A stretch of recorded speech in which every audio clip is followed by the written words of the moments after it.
Okay, so welcome back after the break. हम लोग self concept during टॉडलरहुड इस पे चर्चा कर रहे थे। ये ख़त्म होगा तो हम प्री स्कूलर्स के ऊपर चर्चा शुरू करेंगे। तो जैसे कि हम बात कर रहे थे कि पॉजिटिव सेल्फ कॉन्सेप्ट अगर है तो हमारा सिचुएशन से हम ज़्यादा अच्छी तरीके से निपट सकते हैं।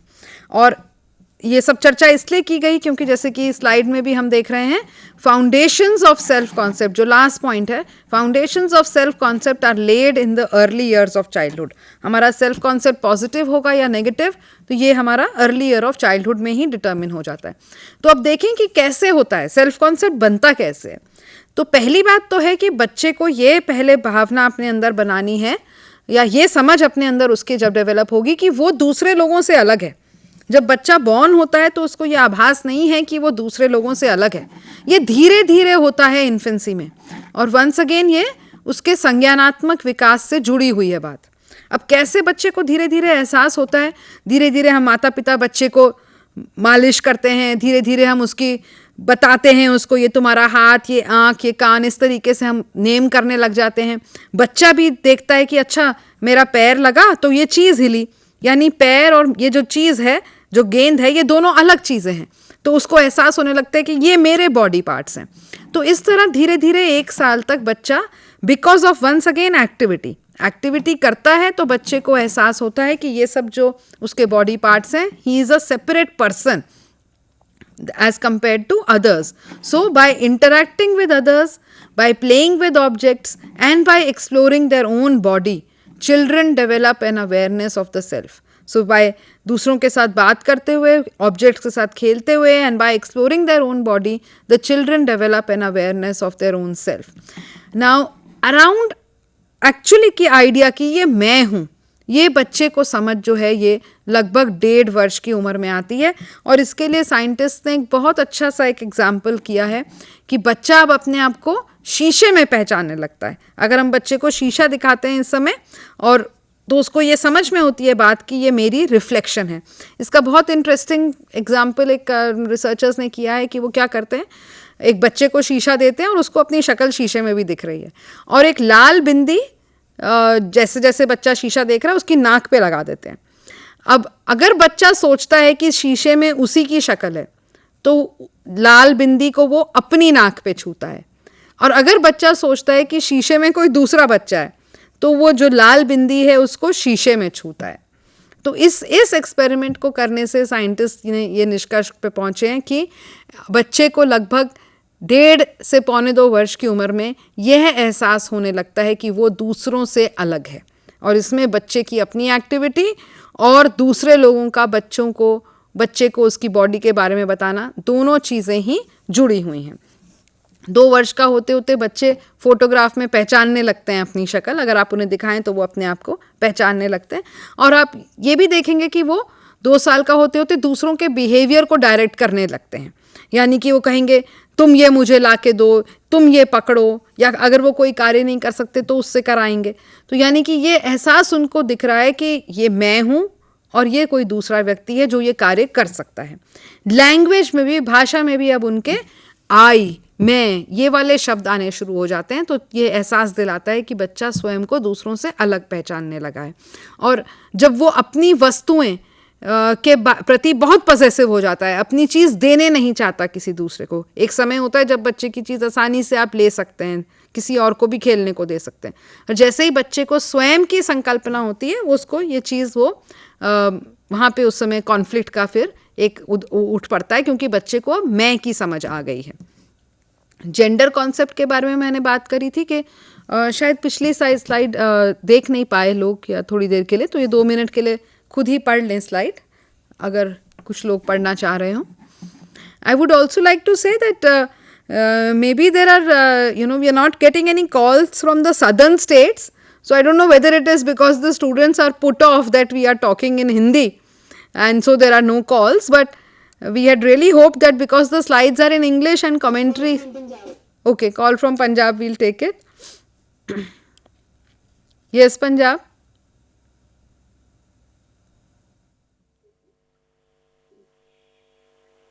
हेलो जी, हेलो, हाँ मैडम बोलिए। Good afternoon ma'am. Good afternoon. हाँ जी मैम, मेरा क्वेश्चन है वो असाइनमेंट को रिलेटेड है। जी।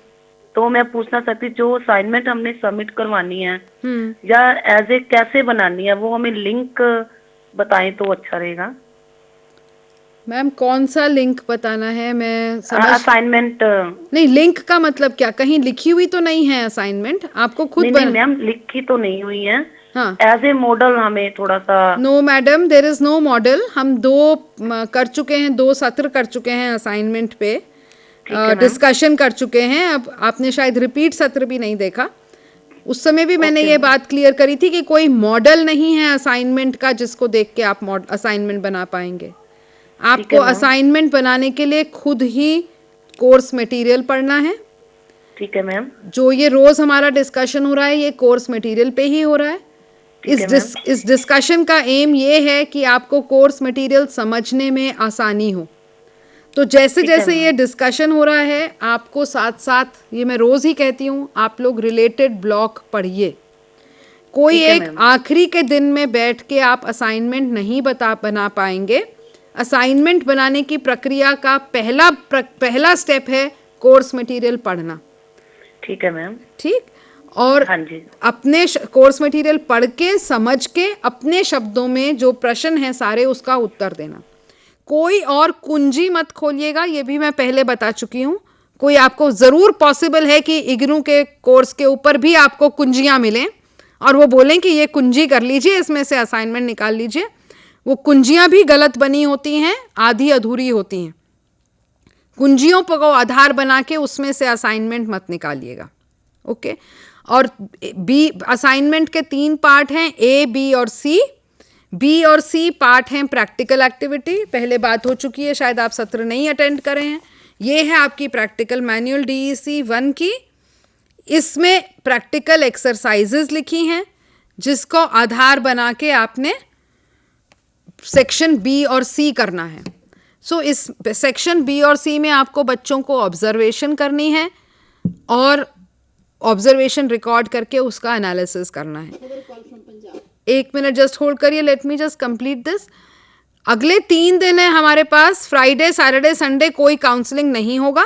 मेरी आपको एडवाइस है कि आप लोग सभी प्रैक्टिकल मैनुअल में लिखी गई एक्टिविटी पढ़िए और असाइनमेंट पुस्तक में लिखे गए, ये असाइनमेंट पुस्तक है, इसमें लिखे गए कौन से सेक्शन के लिए कौन सी एक्टिविटी है वो पढ़िए। एक्टिविटी करके देखने की कोशिश कर दिए और करते हुए कोई कंफ्यूजन आता है तो मुझसे पूछिए। कोई मॉडल असाइनमेंट, कोई लिंक, कोई कुंजी का बिल्कुल एक्सपेक्टेशन मत करिए। यस पंजाब, प्लीज कम है।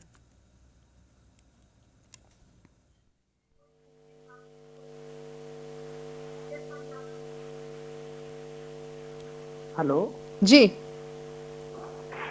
हेलो। हाँ जी, सुनाई दे रहे हैं, आप बोले। हाँ जी, नमस्कार मैम। नमस्कार। जो असाइनमेंट में लिखी है, हाँ जी, असाइनमेंट शीट के साथ एक्स्ट्रा शीट लगानी है सर मैम? असाइनमेंट जो सेक्शन ए है ये तो आप अपने आप ही शीट्स पे बनाएंगे, आपकी वो रूल्ड शीट्स हो सकती हैं वो बनाएं। जो बी और सी की जो प्रैक्टिकल एक्टिविटी हैं, हमने इस मैनुअल के अंदर ही हमारे हिसाब से सही पेज छोड़े हुए हैं, पर अगर आपको वो पेज कम पड़ते हैं तो आप और पेज लगा सकते हैं। परंतु शुरू करिए जो इस प्रैक्टिकल मैनुअल के अंदर जो पेज छोड़े हुए हैं, मैंने अभी पहले भी दिखाए थे। फॉर एग्जाम्पल देखिए, जगह जगह पे हमने, अगर इसमें आप फोकस करें तो क्वेश्चन के पीछे ही हमने लाइन भी छोड़ी हुई है, तो इसी लाइन पे लिखना है और इसी लाइन को काट के एक आप देखेंगे हाशिए का कैंची का निशान भी बना हुआ है, वो कैंची का निशान आपको काट के आपको सबमिट करना है। परंतु इस स्पेस के अलावा भी अगर स्पेस कम पड़े तो आप नया शीट लगा सकते हैं। माँ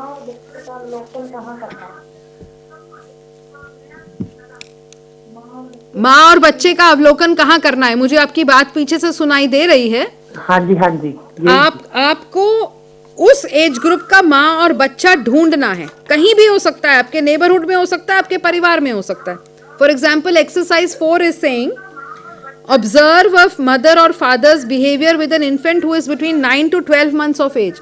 तो आपके आस पड़ोस में, आपके घर पे, स्कूल में, कहीं पे भी हमें केवल एक 9 से 12 महीने का बच्चा ढूंढना है।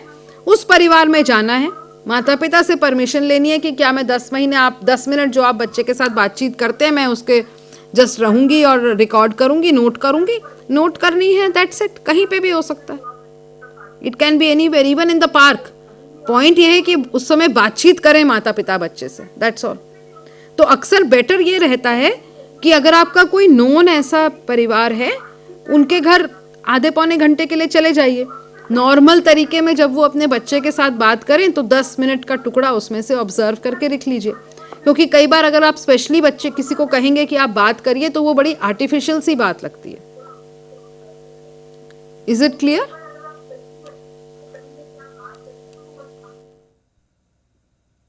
Yes, continue. Okay.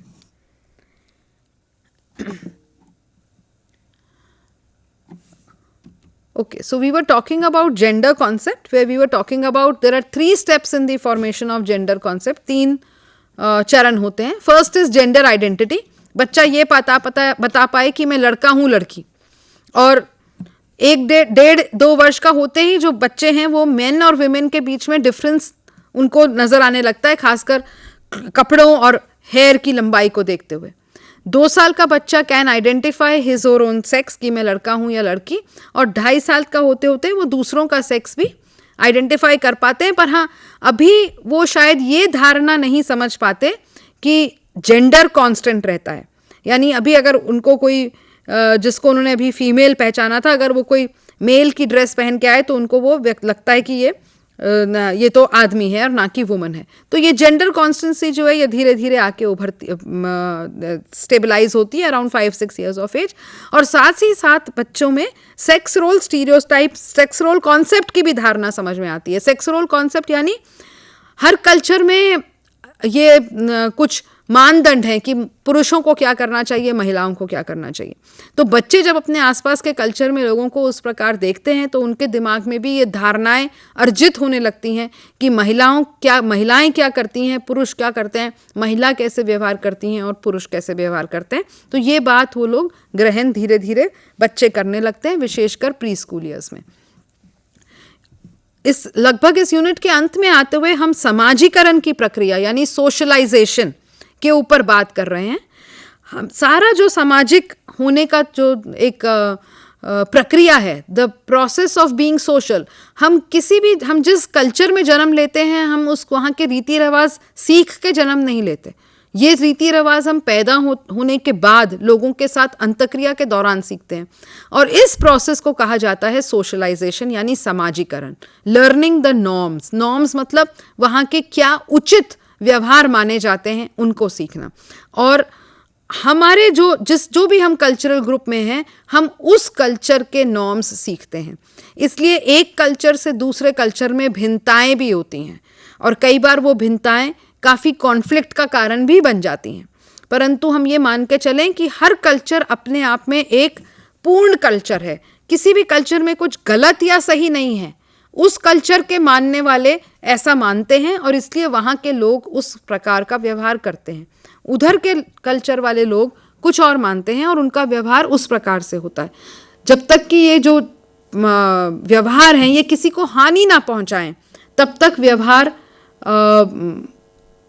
के प्रति कुछ बहुत कड़ा दृष्टिकोण होना ठीक नहीं है। कर्नाटका से there is a call, yeah we are willing to take the call.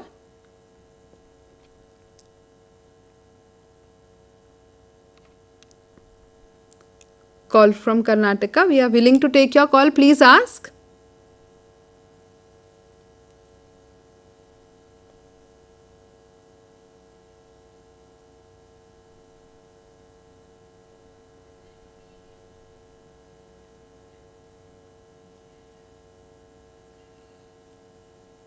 Maybe it's not materializing. Disconnected. Yeah, we will wait for your call again. So, socialization is the way how children learn to behave in ways which are considered appropriate by their cultural group.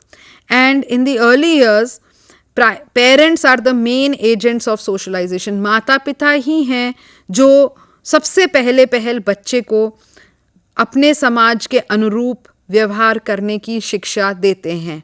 और जैसे जैसे बच्चे का social circle बड़ा होता है, जैसे वो स्कूल इत्यादि जाता है, तो बाकी लोगों के व्यूज़ और बिलीफ से भी उसका ये इन्फ्लुएंस होने लगता है। तो माता पिता क्या तरीके अपनाते हैं? एक तो तरीका जैसे मैंने बोला था वो रिवॉर्ड्स एंड पनिशमेंट, यानी बच्चे को पुरस्कृत करना और बच्चे को पनिश करना। अब पुरस्कृत से हमारा यहाँ पे क्या अर्थ है? पुरस्कृत कैसे कर सकते होंगे? पारितोषिक किस प्रकार देते होंगे माता पिता? एक तो तरीका है पारितोषिक देने का, हम बच्चे की प्रेज करें। हम जैसे बच्चे को किसी भी चीज़ के लिए प्रेज करेंगे वो रिवॉर्ड है, पारितोषिक है। हो सकता है मुंह से ना बोले, केवल हमारा चेहरे का एक्सप्रेशन बनाए, अच्छा तुमने अच्छा काम किया, हमारा चेहरे का एक्सप्रेशन ऐसे बता रहा है बच्चे को। बच्चे को कोई मटेरियल रिवॉर्ड देना, जो वो चीज़ चाहता है उसको देना, कोई उसकी विशेष खाने की वस्तु बना के देना, ये सब रिवॉर्ड हैं। स्कूल तक पहुंचते हैं बच्चे तो हम स्माइली इत्यादि देने लगते हैं। उन्होंने कुछ कहा हम गुड लिखते हैं, टिक मार्क लगाते हैं, स्माइली फेस बनाते हैं। ये सब रिवॉर्ड्स हैं बच्चे को सोशलाइजेशन के।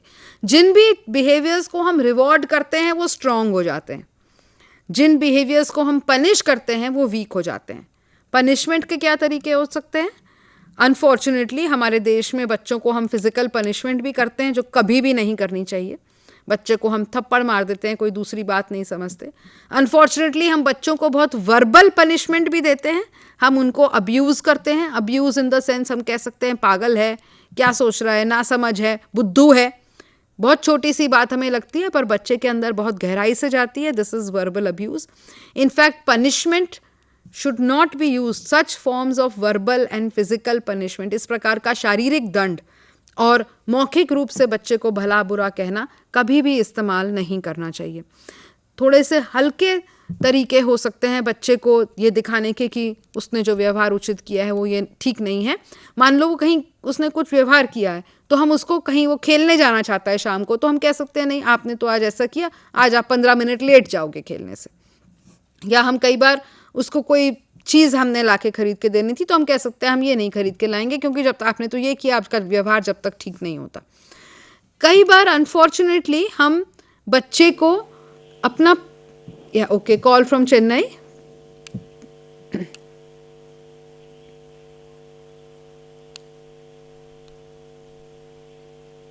Yeah, Chennai, we are waiting for you. Please call. Please Hello? ask. Yeah. Yeah, madam. I'm calling from Chennai. Yeah. I have a doubt regarding like the assignment submission. Yes. Like we have to go through all the DEC 1, 2, and 3, and then submit the assignment, right? No, madam. Okay. You have to submit. If you see the assignment booklet, DEC 1 has to be submitted by end of December, DEC 2 by end of January, and DEC 3 by mid of March or end March. Okay. DEC 1 only we have to submit by end of December. December. It will become very difficult now to submit all assignments together. Correct. But I am learning through this online mode. So where will I get the assignment booklets? Is everything available in the online mode, and I have to take the printout and submit? Yes, I hope you have got your study materials. Yeah, I am learning through online mode, so I have downloaded it and studying. Okay, you have taken the material from eGyan Kosh. Yeah, correct. Yes, but you should also get hard copy of your material. Kindly get in touch with your regional center. Okay, I can go and get the hard copy from regional center. Absolutely, you must get. You have enrolled and you have paid the fees. You are entitled to get your hard copy. Okay. eGyan Kosh I suggested only till such time as you are not getting the hard copy, you can start studying. Okay. Okay, and the assignment has to be submitted in your study center physically. There is no online submission of assignment. Assignments have to be written in hard copy and keep a photocopy of that hard copy and submit that hard copy to the study center. Okay. And one more question. Can I submit, like it is last date is 30th December, so can I submit if any, suppose I am not able to submit before Yeah. that date? Yeah, I you submit can after that? take a bit longer to submit. It's all right. We give the date so that you can stagger your studies. If we can give all the date as 30th March, but then you will keep delaying and work will not happen and you will get overburdened. Counselor will get overburdened. Okay. That's the reason we stagger the date. Okay. Thank you so much, ma'am. Okay.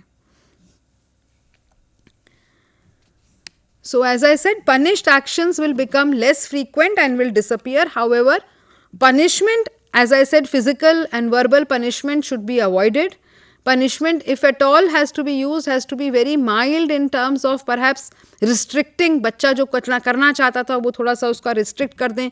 अगर वो कहीं खेलने कुछ खाना विशेष चाहता था तो उसके माध्यम से बच्चे को हम उसके नेगेटिव बिहेवियर को हटाने की कोशिश कराएं, बजाय मारपीट या उसको कोई गाली गलौज देने के लिए.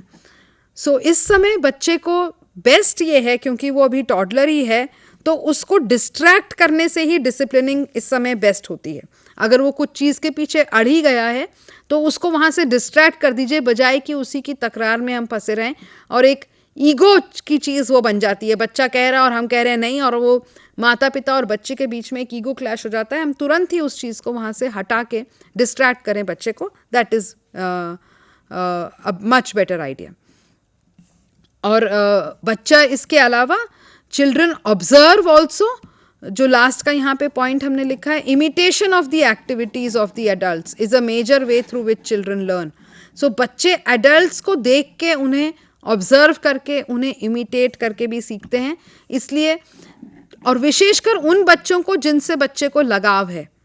सो क्योंकि माता पिता से लगाव होगा, इसलिए माता पिता को अपने बिहेवियर के प्रति बहुत केयरफुल लगना है, because care givers serve as models and the child learns the parents values because the child wants their love and acceptance. That is the basic reason जिससे यू आर अटैच्ड.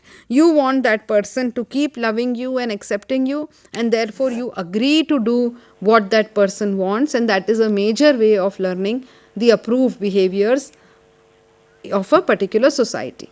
हाँ जी, लुधियाना से call please बताएं. Hello ji ma'am, good evening. Good evening. Ma'am, I want to know, like we have list of activities, like running to catch a ball. It will develop gross motor skills. Ma'am, मुझे जानना है कि like singing activities we are organizing in the school. तो ये कौन सा area develop होएगा बच्चे का, लाइक ये लैंग्वेज है या कॉग्निटिव डेवलपमेंट है? मैडम, आप असाइनमेंट से तो नहीं पूछ रहे ना कुछ?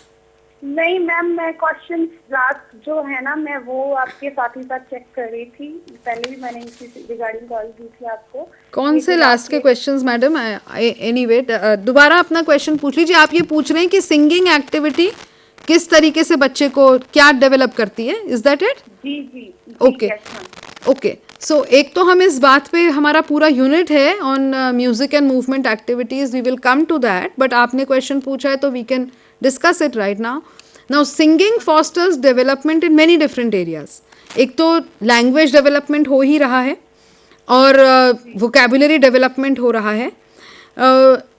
Unfortunate part I would say, जो एक अनफॉर्चुनेट तरीके से हम सिंगिंग करते हैं अपने प्री स्कूल में, हम क्या करते हैं कि बस गाना गा लेते हैं, और क्योंकि रिपीटेडली गाना गाते हैं बच्चों को वो चीज़ याद हो जाती है. तो अगर आप 2 मिनट बाद या बच्चे से पूछें ना कि इस गाने में आपने गाया क्या और इसका मतलब क्या था, तो अक्सर बच्चे बता नहीं पाएंगे, क्योंकि वो गाना उन्होंने केवल एक ट्यून और शब्दों की तरह रट लिया है. हमने कभी ये प्रयास नहीं किया कि उस गाने के ऊपर हम चर्चा करें एक्चुअली. एंड और भी अनफॉर्चुनेट बात तब होती है जब इंग्लिश बच्चे की मातृभाषा नहीं है और हम जस्ट इंग्लिश के सॉन्ग्स और पोएम्स बच्चों को याद करा देते हैं. बच्चों को आप उस लाइन का मतलब भी पूछें तो उनको पता ही नहीं है वो क्या गाना गा रहे हैं. एंड चिल्ड्रन बीइंग चिल्ड्रन, वो कुछ भी एक्टिविटी उत्साह से करते हैं. बच्चों के उत्साह से हम ये समझ लेते हैं कि उनको बात समझ आ गई है, but that is not always the case. So one very important way, if you are conducting the singing activity, please discuss the song before or after singing. In that way you will be able to foster children's cognitive development. संज्ञानात्मक विकास उनका हो पाएगा. वरना गाना केवल एक धुन को गाने मात्र ही रह जाता है प्री स्कूल में. ठीक, अगर आप, तो ये तो हुआ, आपका लैंग्वेज हुआ, आपकी वोकैबुलरी बढ़ी, आपकी लिसनिंग स्किल्स डेवलप हुई गाना गाने से. अगर आपने गाने के ऊपर चर्चा करी है तो आपके कॉग्निटिव स्किल्स, संज्ञानात्मक विकास हुआ. अगर आपने ग्रुप में गाना गाया है, there is some amount of social interaction. Maybe the song is such where half the children can sing ek tarike se and half the children can sing, repeat the other line, something like that. Then social interaction is also involved. So in a way, singing fosters the children's sense of rhythm and creativity. We will talk about this more when we talk of that specific unit. Yes, Firozpur, please come in.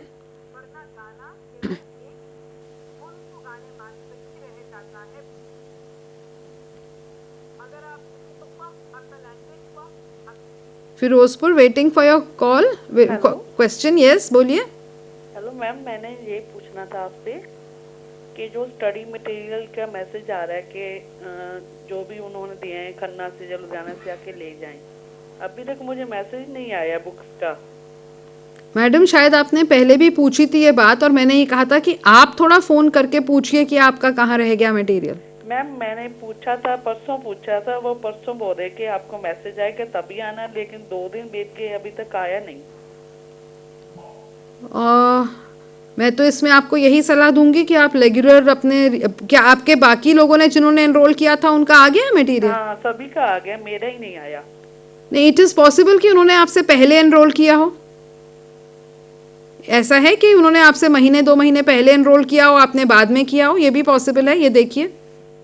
Okay, जैसे S वालों are तक का आ गया, S वालों का अभी नहीं आया. हाँ, तो फिर चिंता मत करिए मैडम, फिर एस वालों का आ जाएगा. और जब तक कि मैंने आपसे कहा है, अगर आपके कोई और आपके साथ आपके पड़ोस में ही आपके और स्टूडेंट्स हैं तो उनसे थोड़ा मटेरियल बोरो करके प्लीज पढ़ना शुरू कर दीजिए. मेन पॉइंट इज आपका समय ना नुकसान हो. Okay ma'am, thank you. ठीक. Okay, so we were continuing with how children learn socialization, समाजीकरण किस प्रकार होता है. So through rewards, punishment and through observation. And I said that children learn and observe those people with whom they are emotionally attached, and that happens to be the parents and the, whosoever others are. It is the love and attachment between the parents which gets the child to learn socially approved ways of behavior. So with this we have finished this unit and we will go now to the last unit of the toddlerhood block, which is block 3, and this unit is about play activities to foster development during toddlerhood. So once again, very simple play activities we have mentioned in this unit, which we have to, which we can do as a creche worker, children below 3 years of age, if we are with them in the creche or if we are at home. Basically जो बच्चे का जिस प्रकार से बच्चा विकास दिखा रहा है अलग अलग क्षेत्रों में, उसी के हिसाब से हमें बच्चे के लिए प्ले एक्टिविटी करनी चाहिए. बहुत सारे, क्योंकि बच्चा अभी वॉकिंग करना ही सीखा है, तो वॉकिंग रिलेटेड एक्टिविटीज़ कई हो सकती हैं. ज़मीन पे किसी तरीके से 8 का फिगर या कर्व्ड लाइन या स्ट्रेट लाइन ड्रॉ करके या कोई रस्सी वगैरह भी रख के बच्चे को उस पर चलने के लिए प्रोत्साहित किया जा सकता है. वॉकिंग बैकवर्ड्स एक बड़ी इंटरेस्टिंग एक्टिविटी बच्चों को लगती है. पुलिंग टॉयज़, पुशिंग टॉयज़, ये बच्चों को बहुत इंटरेस्टिंग लगते हैं. ऑब्स्टिकल थोड़ा सा जैसे बना के कोई 2 स्टेयर्स के बीच में थोड़ी सी रोप को रख के बच्चे उस पे से जंप करें या उसके नीचे से जाएं. अब इन सब एक्टिविटीज़ में क्या होगा, देखिए हम ये सोच रहे हैं बड़ी सिंपल सी एक्टिविटीज़ हैं. अगर आपने जंप, सपोजिंग एक रोप रखी है, रोप के you are jumping over the rope, उसके ऊपर से छलांग लगाओ. तो आप देख रहे हैं ये जो वर्ड है ऊपर, इस वर्ड की समझ बच्चे में बन रही है, यानी एक स्पेस का अंदाज़ा बन रहा है. अगर आप बोल रहे हैं रोप के नीचे से जाओ, तो बच्चा is forming an idea of space.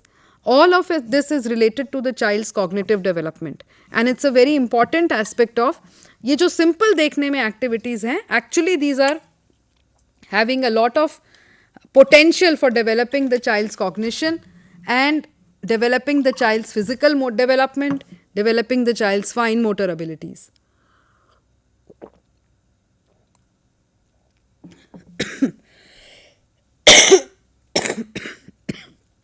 Okay, और हम क्या काम कर सकते हैं, हम यहाँ पे देख रहे हैं one of the bullet points, the 4th bullet point from the last. You can involve the child in small tasks in the house. What do we mean by this? इससे हमारा क्या मतलब है? For example, the mother is busy in the kitchen. The mother can ask the child to bring some objects from the vegetable tray and bring it to the mother. अब इसमें once again इसमें क्या activity develop हो रही है? Supposing उसका बच्चे का क्या विकास इसमें डेवलप है। फॉर एग्जाम्पल, अगर वो कोई चीज़ उठा के लेके आ रहा है, fine motor grasp is developing, you can along with it ask the child to count. Oh okay, you've got me 1 tomato. आप एक टमाटर उठा के लाए, अब get the second tomato. आपका नंबर कॉन्सेप्ट वहां पे होके आ रहा है. Child is relating, beginning to understand that 1 means 1 object, 2 means 2 object. Now these are simple games, simple daily activities जिसमें you can involve the children, especially if the mother is alone with the child at home and is having difficulty in managing the child ki whether she should do housework or whether she should look after the child. So involving the child in, supposing you are even folding the clothes, asking the child, okay, ये तो इस रंग की जुराब है, इस रंग की दूसरी जुराब आप ढूंढ के दो तो कहाँ पे है.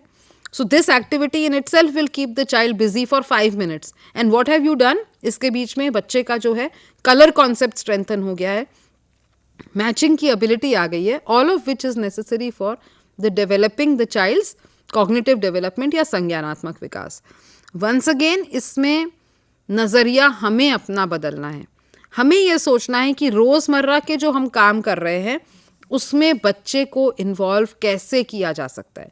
हम इसको एक बोझ ना समझें, हम इसको एक एक्स्ट्रा एक्टिविटी ना समझें, हम इसको ये ना समझें. Okay, call from Hoshiarpur. नमस्ते मैम. नमस्ते मैम मैंने ये पूछना था, जो असाइनमेंट का आप कहते हैं कि प्रिंट ज्ञान कोश में है जारी है, तो हम ज्ञान कोश ई पंजाब ज्ञान कोश खोलें साइट, हमें मैम मालूम नहीं पड़ता, अभी मुझे प्रिंट नहीं मिला अभी तक असाइनमेंट का. अच्छा, तो मैडम ये पहली बात तो असाइनमेंट ज्ञान कोश पे नहीं है. असाइनमेंट मेरे ख्याल में आप अपने नॉर्मल गूगल जो आता है इंटरनेट, गूगल पे आप असाइनमेंट इग्नू टाइप करिए तो असाइनमेंट का पेज खुल जाएगा. गूगल पे असाइनमेंट इग्नू टाइप करिए और असाइनमेंट इग्नू का असाइनमेंट का पेज खुल जाता है. पहले मास्टर प्रोग्राम है, नीचे नीचे चलते जाइए, आपको डीईसी का शब्द दिखेगा, उस पे क्लिक करिए.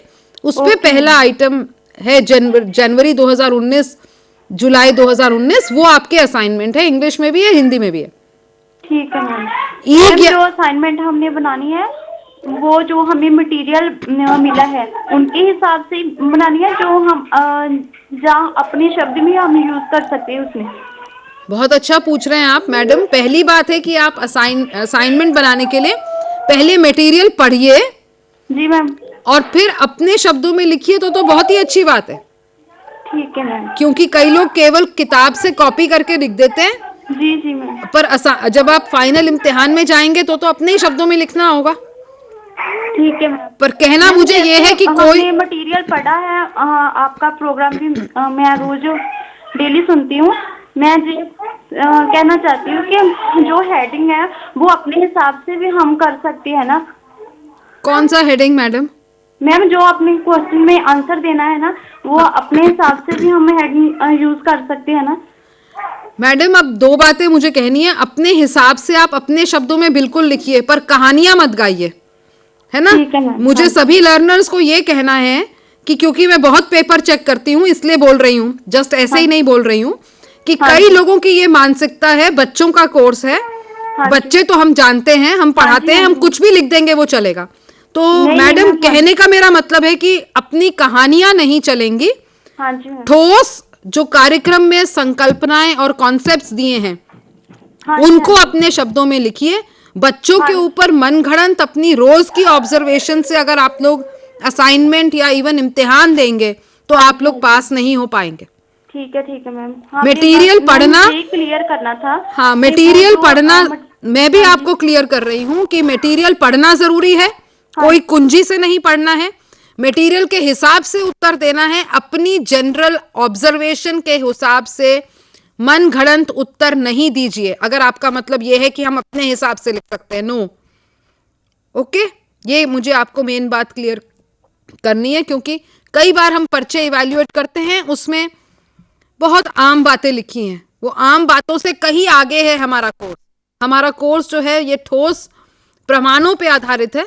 जस्ट आम बातों पे बच्चे ऐसे करते हैं, बच्चे वैसे करते हैं, बच्चों को खेलने देना चाहिए, बच्चों को सोने देना चाहिए, बच्चों को प्यार करने देना चाहिए. अगर ऐसी जनरल बातें लिखेंगे तो अंक नहीं आएंगे।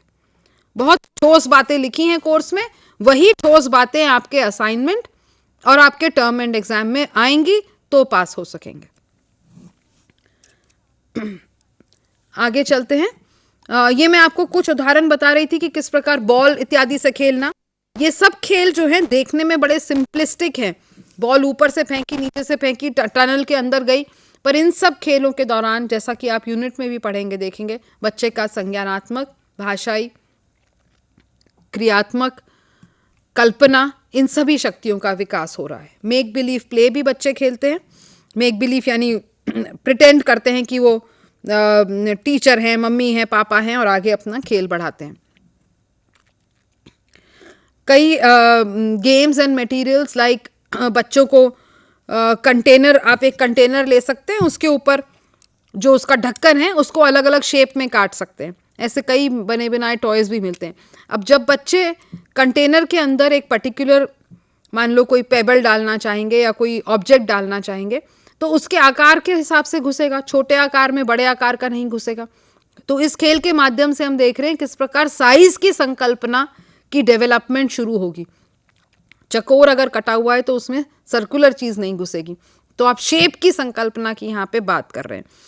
कहने का मतलब ये है कि पूरे कोर्स का जो मान्यता है, पूरे कोर्स की मान्यता ये है कि बच्चों के लिए रोचक खेल क्रियाएं उनके विभिन्न विकास को प्रभावित करती हैं।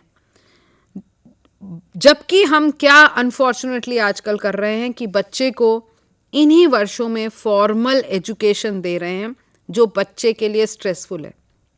हम ब्लैक बोर्ड पे सर्कल, स्क्वायर, ट्राइंगल बना के 2, 2.5, 3 साल के बच्चों को इन शेप्स के नाम रटा रहे हैं, but it has no meaning, because छोटे बच्चे जो हैं वो वास्तव में करके सीखते हैं। जब वो कई प्रकार के ऐसे खेल खेलेंगे, मान लो कि एक चकोर डब्बे के अंदर अलग अलग किस्म के चकोर घुसाना, तो खुद ही देखेंगे कि ट्राइंगल उसमें नहीं घुस रहा है और खुद ही देखेंगे सर्कल उसमें नहीं घुस रहा है। तो उनको एक्चुअल ऑब्जेक्ट्स के एक्सपीरियंस से ये एहसास होगा कि ये सब अलग अलग शेप्स हैं। शेप का नाम सीखना तो बहुत ही छोटी सी एक बात है, पर पहले एक अंडरस्टैंडिंग तो हो कि अलग अलग शेप है क्या। जब हम केवल उसको बोर्ड पे लगा देते हैं सर्कल, स्क्वायर, ट्राइंगल, तो एक्चुअली में उससे बच्चे को कोई शेप का आभास नहीं होता। उस प्रकार का स्क्वायर जो हम बोर्ड पे बनाते हैं या ट्राइंगल जो बोर्ड पे बनाते हैं, वैसा तो वास्तविक दुनिया में है ही नहीं। बोर्ड पे तो हम 2 डायमेंशनल ऑब्जेक्ट बना रहे हैं, वास्तविक दुनिया में तो सब कुछ 3 डायमेंशनल है। तो ये हमारा कहने का मतलब है। इस पूरे कोर्स का जो बिलीव है, जो हमने अभी बात करी थी, आपका प्रश्न भी है कि शाला पूर्व शिक्षा क्यों महत्वपूर्ण है। तो शाला पूर्व शिक्षा उचित ढंग से दी गई हो, खेल के माध्यम से दी गई शाला पूर्व शिक्षा ही बच्चे के लिए लाभदायक है, क्योंकि वो बच्चे के सर्वांगीण विकास, ऑल राउंड डेवलपमेंट को फॉस्टर करती है। यूनिट नंबर 5 में जब आपकी काउंसलिंग हुई थी, आपने इम्पोर्टेंस ऑफ प्ले समझा था। तो शाला पूर्व शिक्षा को हम formal teaching, reading and writing से ना करें। कई प्री स्कूल्स में हर जगह देश भर में 2.5, 3, 3.5, 4 साल के बच्चों को केवल सुबह 1 घंटा हिंदी की कॉपी, फिर मैथ्स की कॉपी, फिर इंग्लिश की कॉपी। उसमें अगर हम बात करके देखें तो बच्चे को कुछ भी नहीं समझ में आ रहा है, वो केवल लिखी हुई बातें वहाँ पे कॉपी कर रहे हैं। और ये प्रकार की जो एजुकेशन है, this is very very harmful for the child. क्योंकि आप खुद ही समझिए, अगर आपको रिपीटेडली कोई ऐसा कार्य कराया जा रहा है तो कि जिसमें आपको समझ ही नहीं आ रही कि मैं ये क्यों कर रहा हूँ। एक बच्चे को जिसको हम 1 से 50 गिनती लिखने को कहते हैं, या क से एंड तक हिंदी अक्षर लिखने को कहते हैं, या A to Z, उसको वो बात समझ नहीं आती और पढ़ाई के प्रति उसकी अरुचि बन जाती है। तो इस पूरे कोर्स का हमारा जो सेंट्रल आइडिया है वो ये है, बच्चों को प्री स्कूल एजुकेशन कैसे दें। उसके लिए पहले हम ये समझ रहे हैं कि बच्चे होते क्या हैं, उनका विकास कैसे होता है, और फिर आगे यूनिट्स में हम समझेंगे कि बच्चों को शिक्षा कैसे देनी है। Call from Bhilai, please come in. Hello, हाँ जी, good evening ma'am. Good evening. Ma'am आप जो बोल रहे थे अभी एक्स्ट्रा करिकुलर एक्टिविटीज के बारे में। तो हेलो हाँ जी, बोलिए।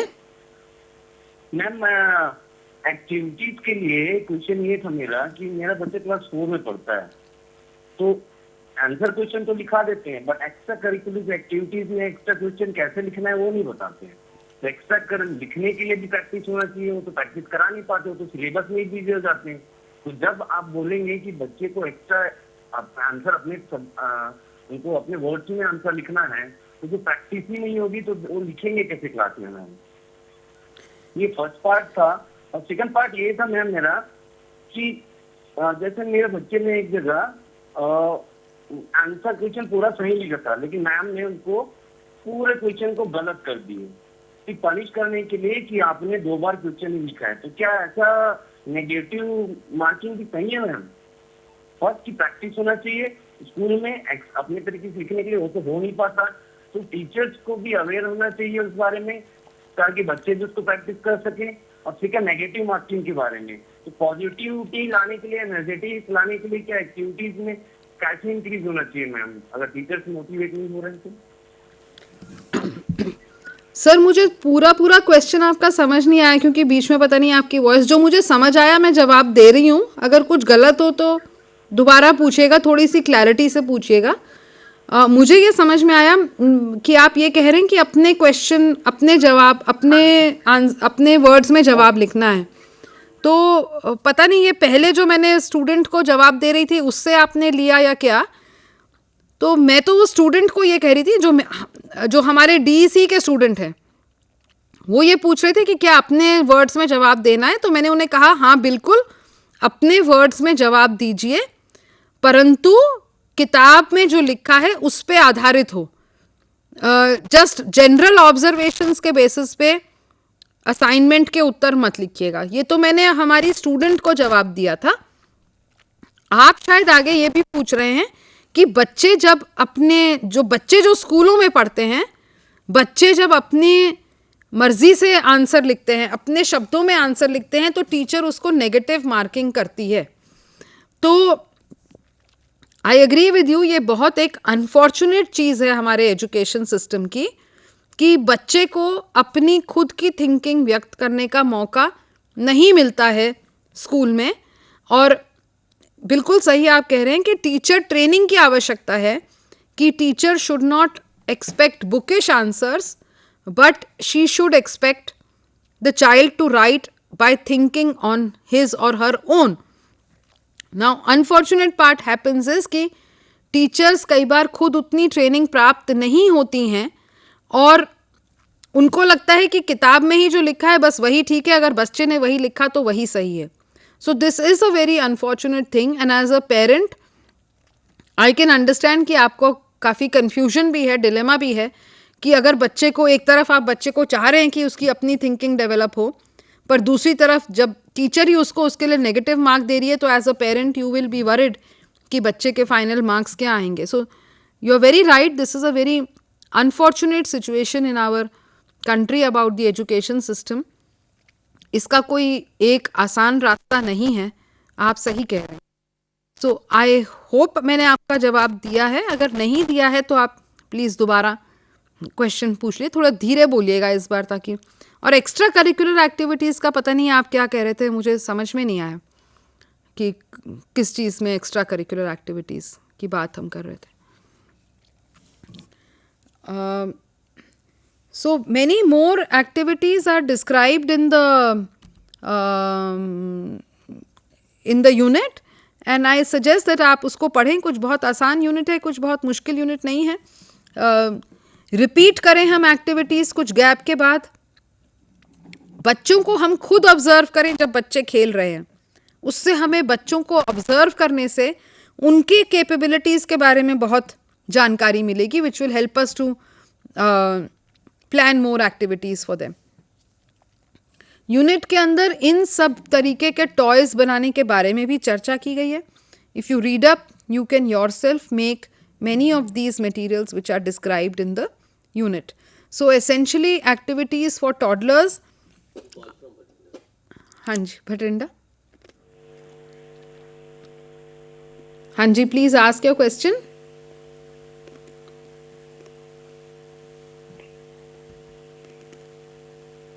Batinder, we are waiting. Please ask your question.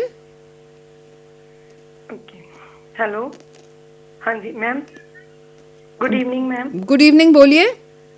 Ma'am मेरा क्वेश्चन ये है पहले भी पूछा गया है 2 कॉलर्स ने पूछ लिया है अभी आप कहोगे दोबारा फिर पूछ रहे हैं कि हम अपनी लैंग्वेज में मतलब ये नहीं है कि भी खुद की मैम ने क्लियर कर दिया था भी अपनी ही लैंग्वेज में वैसे ऐसे नहीं जैसे कि हिंदी के कुछ वर्ड होते हैं भी नेशनल हिंदी और पंजाब की हम पंजाब से हैं हमारी मदर टंग तो पंजाबी है तो हेलो मैम सुन रही हूँ. मैम हाँ बोलिए बोलिए. वो है कि हमारी लैंग्वेज तो पंजाबी है मदर टंग पंजाबी है जैसे हिंदी में प्योर हिंदी में मस्जिद कहते हैं दिमाग कहते हैं वो चीजें लिखी हुई है ना कि ये ग्रोथ मस्जिद ग्रोथ हो रहा है तो हम अपनी लैंग्वेज में उस शब्दों को भी जो पंजाबी में लिखा है उसे हिंदी में कन्वर्ट करके लिख सकते हैं. कोई उदाहरण देंगे आप जो आपको लग रहा है कि आप पंजाबी में लिखेंगे तो अलग होगा, हिंदी में लिखेंगे तो अलग होगा? मैम जैसे दिमाग को हिंदी में मस्तिष्क कहते हैं. नहीं दिमाग भी ठीक है, दिमाग इज ओके. जो हमें बुकलेट मिली है पढ़ने के लिए उसमें मस्तिष्क शब्द लिखा हुआ है दिमाग को क्या हम दिमाग शब्द यूज कर सकते हैं वहाँ पर? हाँ ये कर सकते हैं पर मान लो एक टेक्निकल वर्ड लिखा है अंदर अहम केंद्रितता तो आप उसके लिए कोई अपना वर्ड नहीं लगा सकते. ठीक है छोटी बातें हाँ छोटी छोटी बातें इट्स ओके वो तो आप व्यवहारिक भाषा कह रहे हैं ठीक है वो कोई बात नहीं है परंतु जो टेक्निकल वर्ड्स हैं अंदर वो टेक्निकल वर्ड्स आपको हिंदी में ही याद करके वही को ही लिखना पड़ेगा है ना क्योंकि उसका कोई और अल्टरनेटिव भी नहीं है. अब संज्ञानात्मक विकास को वो तो ठीक है हाँ, ना मैम हाँ, जैसे आम लैंग्वेज में कुछ शब्द ऐसे होते हैं जो हमें पंजाबी में अच्छे इजीली लिख लेंगे हम हिंदी में लिख लेंगे पर हमें मीनिंग पंजाबी में ही ज्यादा पता है. ठीक है मुझे लगता नहीं है ये कोई बहुत बात मुश्किल की वाली है आप करिए. मेरा केवल ये कहना था कि पढ़ के करेंगे तो अपने आप ही आपकी भाषा अच्छी हो जाएगी और बिना पढ़े करेंगे जो मैंने आपको वो तो हमें बुक्स अभी मिली है सिर्फ एक बुक की रीड की है समझ तो अच्छी तरह से आ रहा है उसमें. हाँ ज्यादा टिपिकल वर्ड तो नहीं लिखे. हाँ. कई बार दिमाग में ऐसा ही बैठा हुआ होता है. No problem madam it is okay and thank you for the feedback कि मुश्किल नहीं लिखा हुआ है. ये मैं सभी स्टूडेंट्स को कहना चाहूंगी कि वास्तव में कोर्स मटेरियल पढ़ने में बहुत आसान है. आप लोग किताबें इतनी हैं से मत डरिएगा. जैसे कि आप अभी हमारे इन लर्नर से भी सुन रहे हैं आप जैसे जैसे पढ़ते जाएंगे आपको समझ आता जाएगा. मेरे हिसाब से आपको दूसरी बार कोई पंक्ति को पढ़ने की जरूरत नहीं पड़ेगी समझने के लिए. परंतु बात यह है कि आप उस पैराग्राफ में लिखे हुए सेंट्रल पॉइंट को समझें और मार्जिन में उसका नोट्स बनाएं ताकि आपको समझ में आए कि इस पैराग्राफ में हम जो टेक्निकल बात कह रहे हैं वो क्या कह रहे हैं. उसको केवल एक कहानी की पुस्तक की तरह ना पढ़ दें और ये ना सोचे कि हाँ ऐसा तो करते ही हैं बच्चे मैं लिख लूंगी अपने आप इम्तिहान में. ये बातों को मैं थोड़ा सा कहना चाह रही थी. बाकी आप मस्तिष्क को दिमाग लिखें या बॉल को बॉल लिखें या गेंद लिखें बैट को बैट लिखें या बल्ला लिखें ये इससे कोई फर्क नहीं पड़ता है. That is okay. So with this we have concluded the block on activities for toddlers. I hope main messages आप तक पहुंच रहे हैं और let us start because we still have some time. 10 minutes we have and I will just like to use this time and start the next block which is block number 4 which is about development during preschool years. So ये अब हम block 4 पे शुरू कर रहे हैं अपनी वार्तालाप. और जैसा कि हम जानते ही हैं हमारा जो ऑर्डर है हम सबसे पहले physical and motor development during pre school years इस पे हम बात करेंगे. ऑब्वियसली बच्चा जैसे जैसे बढ़ रहा है तो उसका शारीरिक विकास भी बढ़ रहा है उसकी फिजिकल डेवलपमेंट हो रही है उसके हर प्रकार से शरीर में वृद्धि हो रही है और मोटर कोऑर्डिनेशन यानी जो फाइन और ग्रॉस मोटर सूक्ष्म और स्थूल क्रियात्मक विकास है वो बढ़ रहा है. प्री स्कूल ईयर्स में भी बच्चे बढ़ ही रहे हैं परंतु इन्फेंसी और टॉडलरहुड के मुकाबले में इस समय जो ग्रोथ का जो रेट है जो ग्रोथ का दर है वो थोड़ा कम है. परंतु पूरी ज़िंदगी की तुलना में देखें तो अभी भी ग्रोथ का दर जो है बहुत तेज़ है बहुत तीव्र गति से हर क्षेत्र में ग्रोथ हो रही है और प्रति ईयर बच्चा 2 से 3 इंच हाइट में गेन करते हैं और उनका वेट अबाउट 2 किलो हर साल बढ़ता है। ये कुछ एवरेज वेट एंड हाइट बताए गए हैं प्री स्कूल बच्चों के, आपके ब्लॉग्स में भी उपलब्ध हैं सबके। और प्री स्कूल ईयर्स में मसल टिश्यू है, जो मसल जो है वो मसल टिश्यू ज़्यादा बनने लगता है। इंटरनल ऑर्गन्स, वेरियस सिस्टम्स जो बॉडी के हैं वो ज़्यादा रिफाइन होने लगते हैं। बोन्स जो हैं सख्त होने लगी हैं, फिर भी अभी वयस्क के मामले में, एडल्ट्स के मामले में बहुत ही नरम है बोन्स। इसीलिए बच्चे इतना गिरते पड़ते हैं तो उनकी हड्डी नहीं टूटती, क्योंकि अभी हड्डी नरम है। और यदि बच्चे की कोई हड्डी पूरी टूट भी जाए तो वो दोबारा आसानी से वहाँ पे जुड़ जाती है। वही हड्डी अगर किसी एडल्ट की 2 टुकड़े में हो तो आपको सर्जरी करानी पड़ेगी, परंतु क्योंकि बच्चों की हड्डियाँ हैं, नरम है, मुलायम है, 18 वर्ष तक अपने आप ही पुनः दोबारा जुड़ जाती हैं। ऑब्वियसली डॉक्टर के पास तो जाना ही पड़ेगा। इस समय जो आपको याद होगा, आपका center head to toe principle of development जो था, इन्फेंसी में हेड था, टॉडलरहुड में चेस्ट था, और अब प्री स्कूल ईयर्स में जो डेवलपमेंट है वो बच्चे की लेग्स की तरफ आ रही है। तो लेग्स का विकास काफ़ी तेज़ गति से हो रहा है।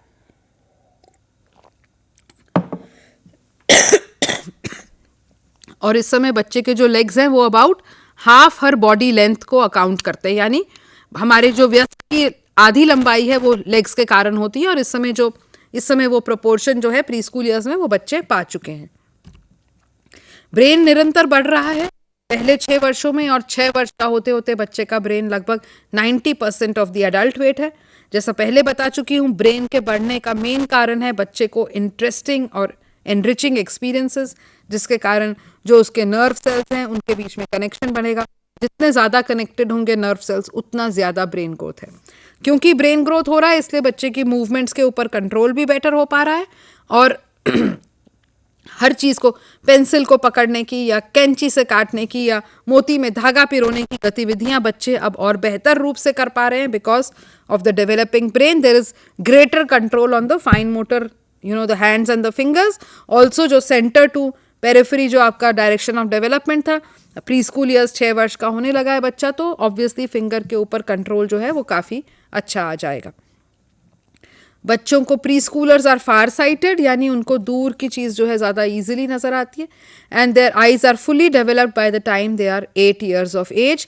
इसीलिए जो उनके लिए रीडिंग मटेरियल है वो लंबा और लार्ज और बोल्ड लेटरिंग में होना चाहिए, क्योंकि उनकी जो अभी रीडिंग वाला जो आँख का एडजस्टमेंट है वो इतना बेहतर अभी नहीं हुआ है। तो जो बच्चों के लिए छोटी छोटी स्टोरी बुक्स होती हैं वो आपने देखा ही है, बोल्ड और कम स्पेस, कम अक्षर, बड़े बड़े अक्षर दूर दूर लिखे होते हैं।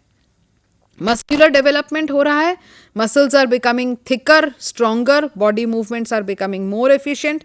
बच्चे का जो बेबी फैट लुक है वो अब हट रहा है, मसल्स एब्डोमेन के अराउंड थोड़े और सख्त हो रहे हैं, और बेबी लाइक जो उसका फैट था आर्म्स पे, लेग्स पे, वो अब ख़त्म होता जा रहा है। बच्चा लंबाई की तरफ जा रहा है।